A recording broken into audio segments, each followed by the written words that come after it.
मेरी एक कविता उम्मीद वाले प्रेम की दुर्दशा।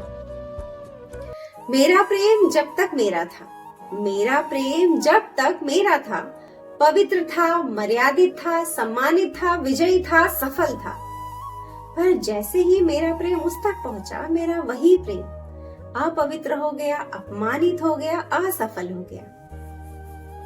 जब प्रेम मेरे इस हृदय में पनपा था, जब प्रेम मेरे इस हृदय में पनपा था, मेरे इस दिल में खुशियों के जुगनू जगमगाए थे। खोकर अपने चैन करार बदले में नए नए एहसास मैंने पाए थे। जब प्रेम मेरे इस हृदय में पनपा था और बढ़ता जा रहा था, तो मुझे ना तो अतीत के मरे हुए पल याद आते थे, ना भविष्य के पैदा होने वाले पल सताते थे। मैं वर्तमान में जीना सीख गई थी, अपनी जिंदगी की सच्ची मीत बन गई थी। मैं अपने जीवन की परिभाषा समझने ही वाली थी कि मेरा दिल टूट गया और इस घाव ने सारी कहानी बदल दी मेरी। इस घाव ने सारी कहानी बदल दी मेरी।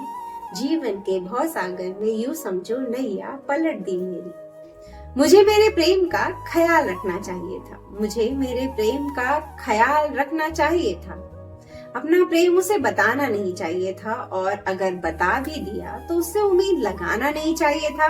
उम्मीद लगा भी ली तो उसे दिल तोड़ने का मौका नहीं देना चाहिए था। और जब दिल टूट गया तो उसे कोसना नहीं चाहिए था।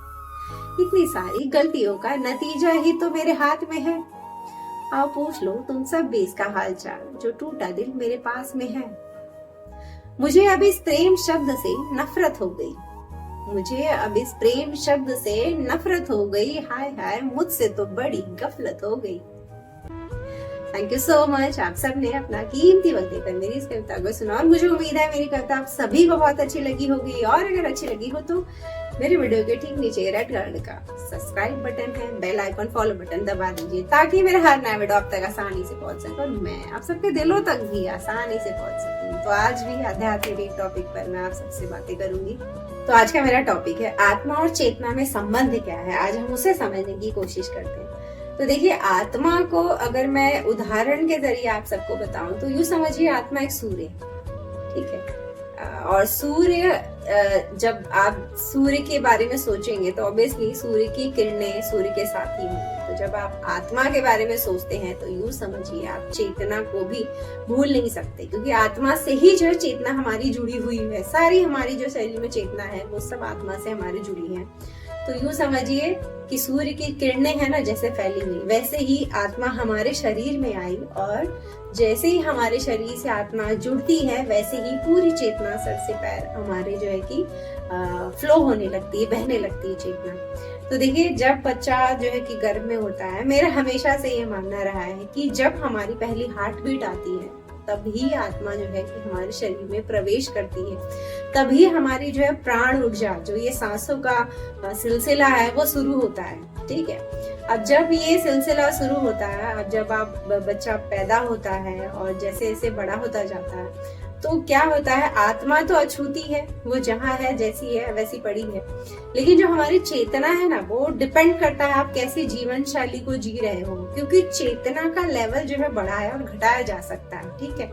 हम एक पवित्र चेतना को लेकर आते हैं, लेकिन उस चेतना में भी हमारे कई पिछले जन्मों के जो है कि किए हुए कर्म, हमारे पाप पुण्य सब जुड़कर ही आते हैं, ठीक है। हम हमारी चेतना का जो है कि सिर्फ 5% ही इस्तेमाल करते हैं, और ऑलमोस्ट 95% हमारी चेतना जो है वो अछूती रह गई, जिसको हम अभी तक जान ही नहीं पाए, जिसका हम इस्तेमाल भी नहीं कर पाए हैं और ना हम समझ पाए हैं। तो देखिए, चेतना का लेवल क्या है, चेतना की अवस्था क्या है, आप में चेतना का स्तर क्या है, वो आपकी जीवन शैली, आप जिस तरह से अपने जीवन को जी रहे हो। क्योंकि जब चेतना की मैं बात करूँ ना, तो ऑब्वियसली देखिए, आप जो कुछ भी कर रहे हो, जो कुछ भी, ठीक है, जाग कर रहे हो, अवेयर होके कर रहे हो, वो सब कुछ चेतना के अंतर्गत आता है। और इवन चेतना हमारे शरीर में ऐसा नहीं है कि आप कहोगे सिर्फ जो है कि बुद्धि में चेतना है। हमारे जो 4 अंतःकरण बताए गए हमारे शरीर में, मन, बुद्धि, चित्त, अहंकार, इन चारों में चेतना का समावेश है। हमारे कर्म इंद्रियों में भी चेतना का समावेश है, हमारे ज्ञान इंद्रियों में भी चेतना का समावेश है। तो चेतना जो है कि सर से पैर एक स्लो करंट बनकर दौड़ रही है, ठीक है। और वो चेतना का स्तर जब आप बढ़ाते हो तब यही स्लो करंट जो है कि आपके अंदर जो है कि तेज करंट बन जाता है, स्ट्रॉन्ग करंट बन जाता है आपके बॉडी का, आपका ऑरा स्ट्रॉन्ग हो जाता है। तो इस चेतना को जो है हम अपनी चेतना को पावरफुल बना सकते हैं, और जितनी पावरफुल आप अपनी चेतना को बनाएंगे उतना ऑरा आपका स्ट्रांग होगा और आपकी उतनी पहुंच आत्मा तक होगी। आत्मा तक अगर हमारी पहुंच हो जाती है ना, तो इसका मतलब ही यही है कि आप जो है कि परमात्मा के बहुत समीप पहुंच रहे हो, आप उस राह पर चल पड़े हो जहां परमात्मा हमें मिल जाएंगे। इसलिए तो कहते हैं कि हमें आत्म साक्षात्कार करना बहुत जरूरी है, क्योंकि जब आप आत्मा को एक्चुअली अपने अंदर जो छुपी हुई है उसे आप देखोगे ना, तो एक्चुअली समझ में आता है कि ये जो जीवन यात्रा है हमारी वो कितनी व्यर्थ गई और कितना हमने इसका प्रयोग किया, कितना इसका सही डायरेक्शन में हम ले गए। तो देखिए, चेतना का स्तर जो है हमेशा बढ़ाया जा सकता है, लेकिन कैसे बढ़ाया जा सकता है? ऑब्वियसली आप खुद को आध्यात्मिक बनाएंगे। आप या तो नाम जप करें, या गुरु मंत्र का जाप कर रहे हो, या फिर आप जो है खुद को जो है ईश्वर से हमेशा जोड़े रखते हैं। दिन का मैक्सिमम समय अगर आप अपने आप को ईश्वर से जोड़ते हैं तो ही आपकी चेतना जो है कि उच्च लेवल तक पहुंचती है। या फिर आप मेडिटेशन कर रहे हो, तो अगर आप ध्यान लगाना सीख जाते हो तो ये जो कहते हैं ना आत्म साक्षात्कार होना, ये होना बिल्कुल संभव हो जाता है। आप अपनी आत्मा को देख सकते हो, ठीक है। अगर आप ध्यान लगाते हो तो आपकी चेतना भी शुद्ध होती जाती है। आपने सुना होगा कि शिव जी के लिए हम हमेशा कहते हैं चिदानंद रूप और शिवोहम शिवोहम।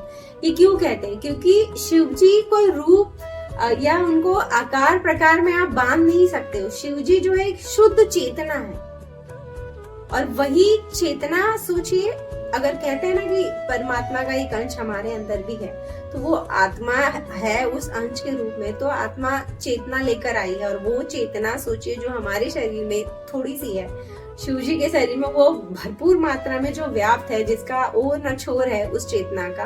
तो आप सोचिए, हमें ईश्वर ने सामर्थ्य दी है कि हम उस चेतना को भी जागृत कर सकते हैं ध्यान के जरिए, मेडिटेशन के जरिए। आप अपनी चेतना को जो है कि प्योर कर सकते हो, और जितनी शुद्ध चेतना होती जाएगी हमारी, हम जो है कि उतना जो है परमेश्वर से कनेक्ट होने लगेंगे। आप यूं समझिए कि आपने अपने शरीर की, अपने आत्मा की, अपनी चेतना की शुद्धिकरण कर ली। और कहते हैं कि देखिए, प्रकृति दो से ही बनी, एक जड़ से और चेतन से, निर्जीव और सजीव, इन्हीं दो वस्तुओं का मेल है ये हमारी प्रकृति। तो यूं समझिए आत्मा जड़ है, वो पड़ी हमारे अंदर, कुछ नहीं कर रही वो, ठीक है। साक्षी भाव, साक्षी ईश्वर जो है साक्षी भाव ही है, तो आत्मा भी वैसी प्रेजेंट ही दे रखी कि मैं हूं अंदर, ठीक है। लेकिन ये जो चेतना है, ये जो चेतना है, इस पर हमें काम करना है। ये शरीर मिला है कि आप अपनी चेतना को जो है कि उच्चतर लेवल पर ले जाओ। ये शरीर एक माध्यम है, सिवाय ये माध्यम के ये शरीर हमारा कुछ नहीं है। इस माध्यम का हमें प्रयोग करना है अपनी चेतना का लेवल बढ़ाने के लिए, अपनी चेतना को उच्च स्तर पर ले जाने के लिए, अपना ऑरा स्ट्रॉन्ग करने के लिए। तो ये सब होगा कैसे? ये सब करने के लिए आपको जो है मेडिटेशन की तरफ झुकना होगा, क्योंकि यही एकमात्र ऐसा रास्ता है जिस पर चलकर आप जो है कि बहुत सारे अनसुलझे रहस्य को जान पाओगे।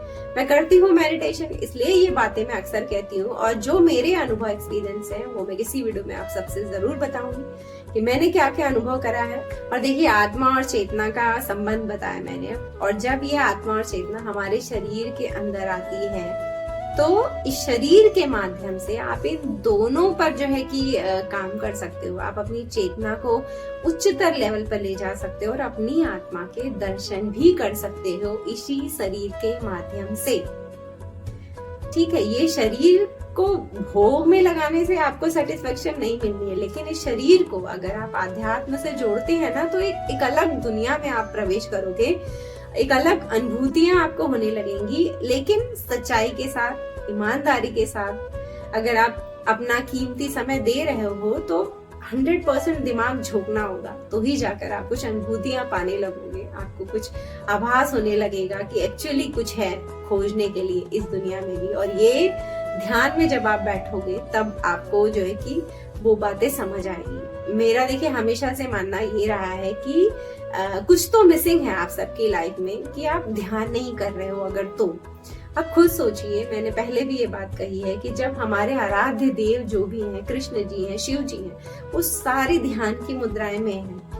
आपको जितनी भी तस्वीर दिखाई देती है, शिव जी हमेशा ध्यान में बैठे रहते हैं। तो कभी आप भी तो सोचिए कि क्या है ऐसा ध्यान में जो हमारे आराध्य बैठे हैं। तो एक बार देखने के लिए, एक बार जो है कि समझने के लिए आप जो है मेडिटेशन करें, ध्यान करें, तो आपको समझ आएगा कि यही एक रास्ता है जिसके जरिए जो है आप अपनी चेतना को शुद्ध कर पाओगे। और यही एक रास्ता है ध्यान, जिसके जरिए जो है कि आप अपनी आत्मा के दर्शन कर पाओगे। और यही एक मात्र रास्ता है जिसके जरिए आप ईश्वर के दर्शन भी कर पाओगे।